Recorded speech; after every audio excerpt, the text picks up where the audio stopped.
Today is Dr. Martin Luther King Jr. Day. On News 10 First at 5, we told you about one organization here in Terre Haute and what it's doing to celebrate. News 10's Bree Shackelford joins us now with more from the president of the organization about what he remembers growing up during Dr. King's time. Sylvester Edwards is the president of the NAACP. He says he remembers exactly what was going on during the civil rights movement because he was growing up during that time.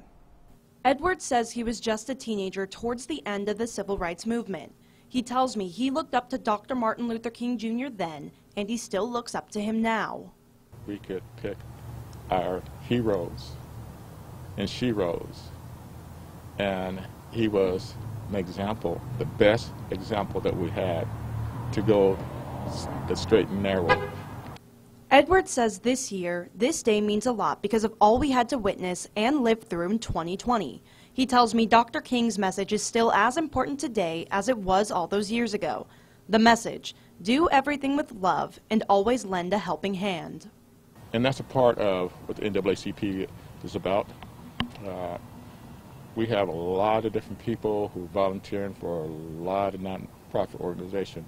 This is what Dr. King would want us to do, to help our fellow man.